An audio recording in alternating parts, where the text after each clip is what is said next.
Hello, Abigail here with the astrology of this week. And guys, guess what? It's actually really nice. It's not completely perfect. Obviously, there's no such thing as a perfect week in astrology. I'm sure there is once in a while, but very rarely is everything lining up. That's just life. That's just how energy works. But this week we have some really beautiful astrology and some of the nicest we've had actually in 2026 so far. So little snap applause. Also, something that is important is now we have Mercury in Taurus and Venus in Gemini, and this causes something called mutual reception, which is where a ruler or an exaltation or whatever in a certain sign is swapped.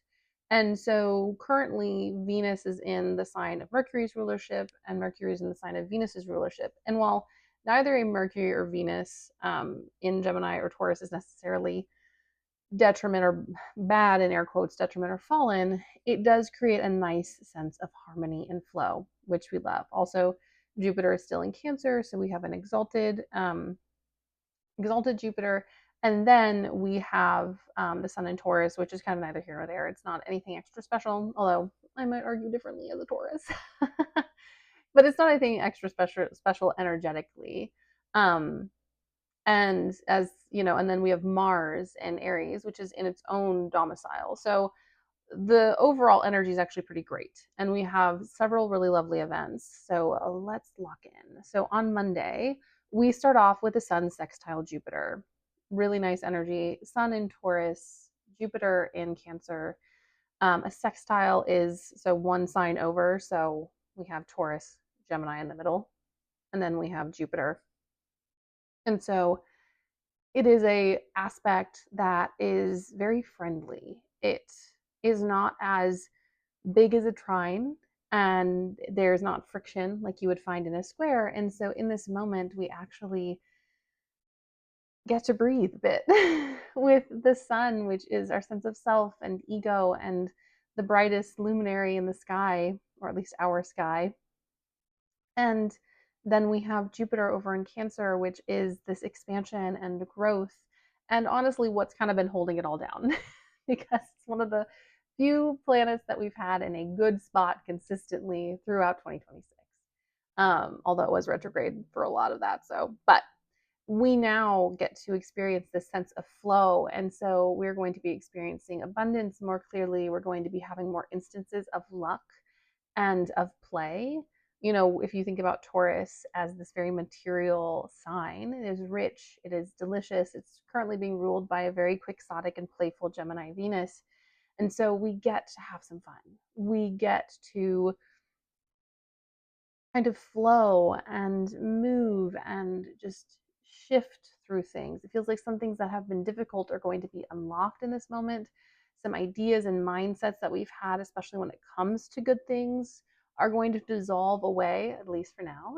And I think if we pay attention to it, we can make this dissolution longer term to where, you know, we don't always see things in such absolutes. If we have any like if you have a belief, for instance, of like, oh, I never get anything good, or I don't deserve something, or I'm always treated this way, there's an ability here to shift this dynamic, and to change the way that we see and perceive things, and to also be a bit bold and brash, because the Sun of Taurus tells us anything. It is about being stubborn and pushing through and making things happen. And we do have Mars helping out over, it's finally separated from its conjunction with Saturn.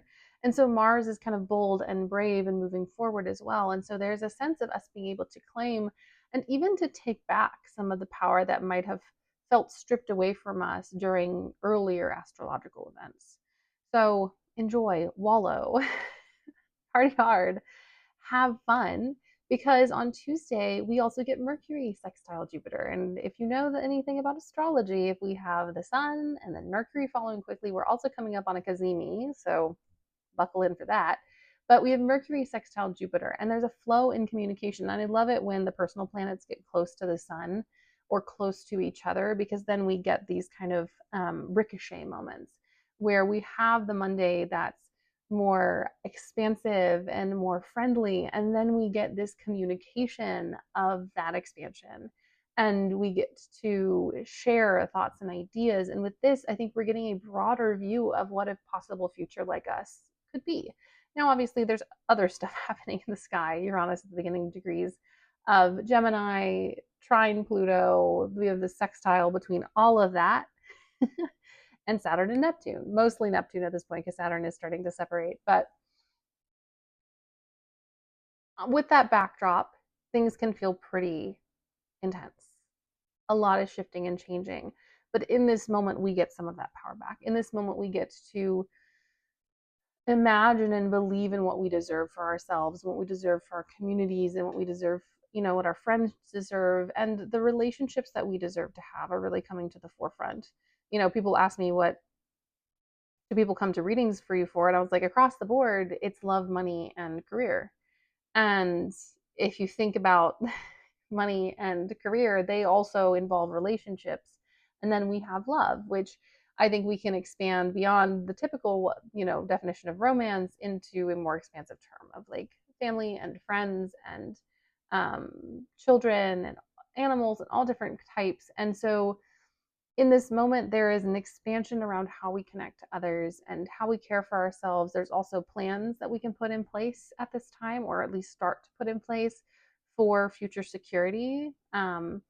I think this is going to be a beautiful week of connecting to people who are going to be really important for us down the line. And I think really small little happenstances are going to have a really big positive impact, not just an impact.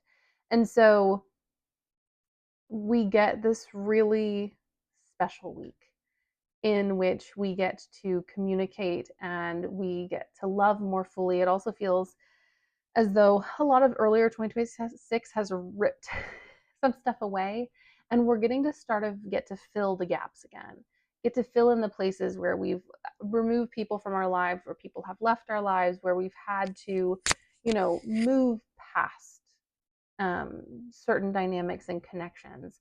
And I could see this being a week of reconnection with people, but also new connections. And then on Thursday, we get Mercury Cazimi happening at 23 degrees of Taurus. And it's really special and it's really beautiful. And it's going to bring some clarity around Taurus things, our survival, the ways in which we, what our needs are. This is also an amazing day to manifest material things, and that includes relationships. So if you want to do a spell on Thursday for money, abundance, or love, this is a really beautiful day to do that. I'd also check on your chart to see if there's any other connections kind of going off. And yes, I do know it's near Algol, which we'll talk about because the new moon is coming up more expansively in the new moon video, which if you have any thoughts on the new and full moon videos, they never get much traction. I can't tell if it's their timing or if it's because I think my followers fit into some pretty distinctive categories. A lot of you are very firmly astrology folks, and then there's another group of you that's very firmly like tarot and divination. So if you would like them separated, let me know. If you like them together, let me know. My solution is going to be to put a timestamp when I go from astrology into tarot. So if you want to leap to tarot, you can. If you want to just do the astrology, you can. But let me know. Sorry for the leap onto the rabbit trail. But back to this Mercury Cazimi, it's a moment of illumination. A Cazimi is a conjunction, but specifically a conjunction with the sun. It comes from an Arabic word, Cazimi, which means heart of. So heart of the sun. So it's when Mercury's in the middle. Now, reminder, when Mercury's on away from it by 1 degree, it also gets toasted.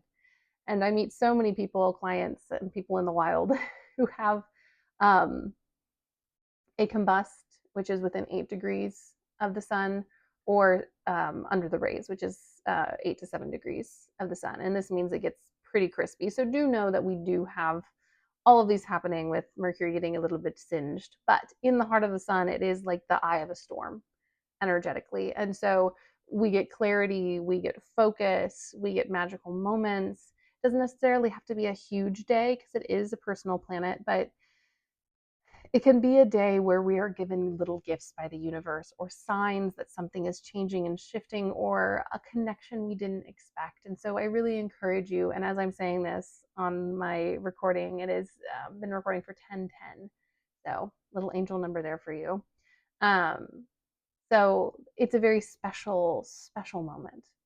And Oh, and it's not going to say 10:10 on your recording because I'm going to edit this video, just so you know. But for me, um, it is a moment of magic and um, a time when meeting someone who's very important in your life is very possible. I will say there is a wide range. You can meet someone who's just a highlight to your week, or you can meet someone that you will be in a connection with for a long time. It's very chart dependent, very energy dependent. Um, but it is beautiful. So hold on to that, enjoy that. Then on the 16th, which is Saturday, we have Chiron conjunct Mars. And, you know, it is going to be a bit spicy, but it is important to note that this conjunction is coming after all of the other conjunctions. And this is going to be the last conjunction that we have this year with Chiron. And so it is wrapping up a series. We had the Sun conjunction a minute ago, Mercury, Venus, all of those things have already happened. And now we have the Mars conjunction, which to me feels like the final severing of something you've been holding on to. Also important to note, Chiron will be shifting into Taurus and then will retrograde back again, and then we'll officially be in Taurus full time in 2027. So we're also on the very edge of Chiron moving signs, and it's been in Aries for a minute. So this will be a completely different energy. But in this moment, it feels like there is a severing, there is a cutting off, there is a moment of recognition. Chiron is about trauma and about the ways in which we cannot heal ourselves. And also, I find the ways in which others can come in to fill those needs, but it is a very delicate balance. And so, in this moment, there is an element of us needing to stand up for ourselves. Also, this is one of those times that, like, if you haven't set boundaries that you're supposed to, if you haven't been protecting yourself, if you're not in therapy and you need to be, if you've been avoiding something, you will be hauled up short by the energy. Now, if you have been doing the work, then this is a beautiful ending. This is a beautiful finalization. This is a beautiful moment of seeing your hard work pay off and watching the separation of you from some of that pain, or at least from a person who has caused you pain, or a process being wrapped up, whether it be therapeutic or something where you have worked through something. And so we have that right before the Taurus new moon at 3 p.m. CDT. And this Taurus new moon is 25 degrees and smack dab on Algol, which Algol is Medusa's head. And I'm going to go more into the video, and I will, since this is on Saturday, I'll probably post it Thursday. Well, I post the tarot video Thursday.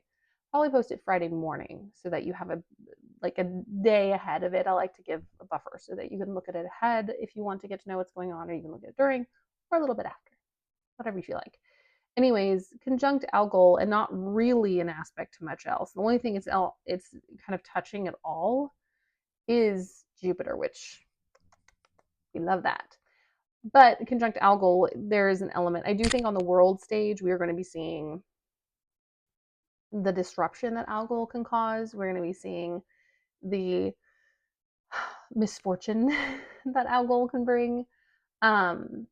But Algol, to me, especially with the way that I view the myth of Medusa, is also the a symbol of someone's power being stripped from them, a symbol of femininity and feminine rage. And this is not gendered, it's just like whatever the patriarchy hates, being cut from its source and then stripped from its identity and placed in a really obvious and elevated place as a token of shame. And with that interpretation, like I said, I will go into it further. To me, this energy, especially with Mars conjunct Chiron, in conjunct, is about reclaiming power, is about recognizing the parts of ourselves that we have cut off and making a decision to change the dynamic, to shift the perspective, to reclaim that power that has been taken from us. I do very much wonder, and I said this with the full moon in Scorpio, which obviously they did a bunch of stuff for reproductive health on a Scorpio full moon because it's related to reproductive organs. You can tell, very upset about it. I wouldn't be surprised if something else about this, but a reclaiming doesn't come through on this new moon, which thank God. Or them, because I saw recently that on the federal level, someone stopped it with the, I'm horrible at pronouncing words, mifepristone. Thank you, dyslexia. Mifepristone, I think.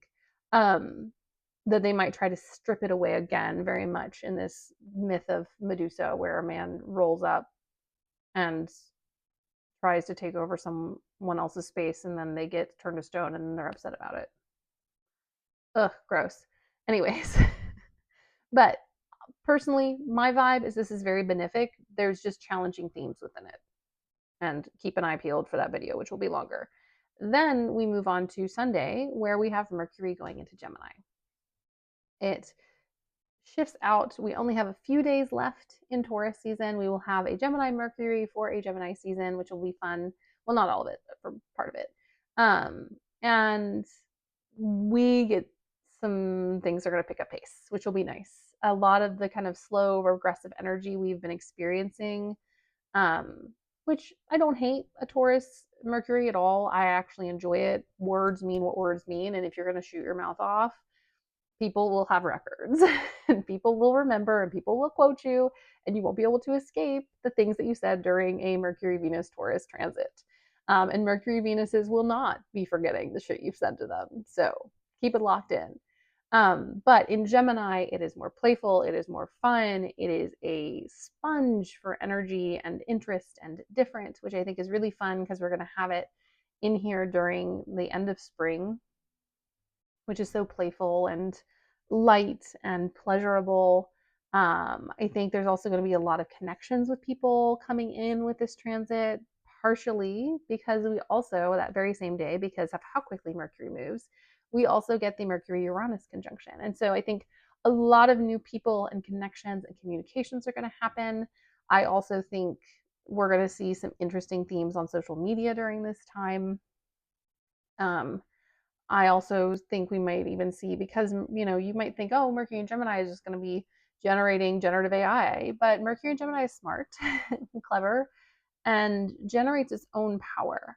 And so I foresee possibly seeing an even bigger pushback than we already have, where there's already a certain level of public shaming going on, but there's going to be another push to be like, make your own art. And I also think there's going to be a lot of elevation of art that is not perfect, which I love because I love the human touch in art. And a part of that is imperfection. Even the most skilled um, artist will see an imperfection in their work because they are human. And I think that's beautiful. And I think if you are an artist who does that, embrace your imperfections. As someone who is a perfectionist but has so many disabilities that it's never going to be perfect, and that's fine. I'm also human. Um, but this is a super fun poppy energy. I also would suggest checking out where this is happening in your chart, because I really think that's going to say a lot. If it's in your seventh house, then yeah, it's going to be people. It's going to be a new person coming in. They might be someone who comes in for a short time, not a long time, or there's someone who like inspires you continuously over a period of time.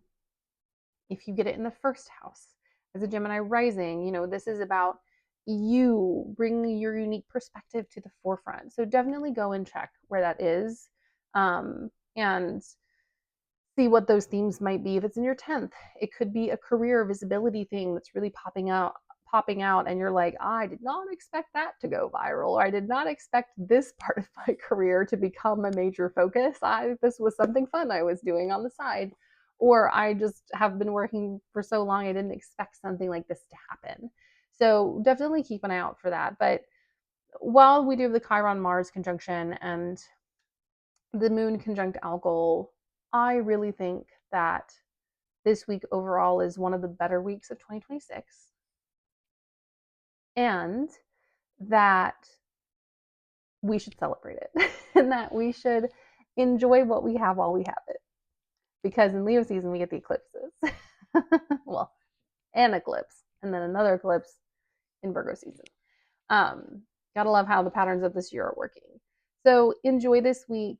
This week is all about connecting. This week is all about shifting perspectives in a positive way.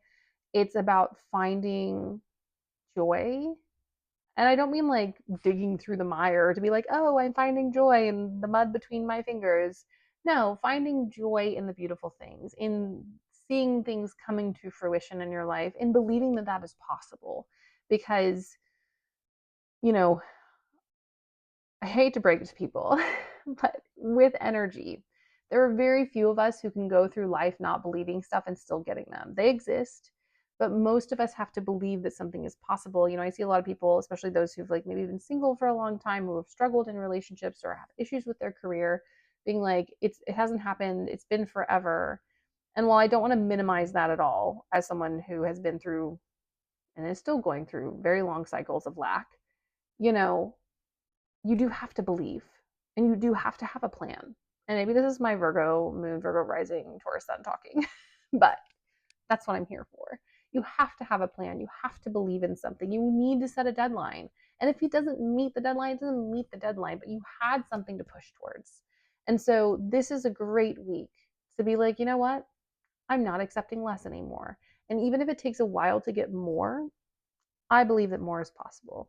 I believe that I deserve things. I also am refusing to, guess what, lower the bar. Why? Because the bar is already in hell for most of us. We need to raise the bar out of hell, out of purgatory, and just on the human realm. We're not even talking into the heavens, just in the material plane. You know, so raise your bar this week. Look for these beautiful connections and interactions. I really do think that this new moon in Taurus is a turning point. I'm very excited for it.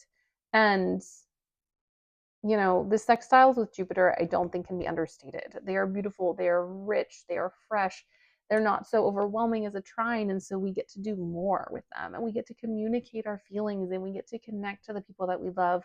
Also, try to get outside a lot this week because I think putting yourself out into situations and places is going to up your chance of these really fun, beautiful, enriching interactions that might lead to something more long term, either relationally or with your career or in collaborations. So keep your energy percolating and circulating.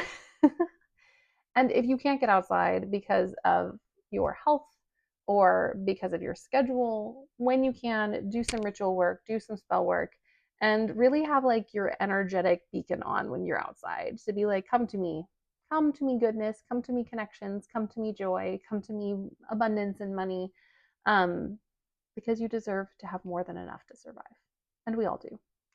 Anyways, my loves, that is the astrology reading for this week.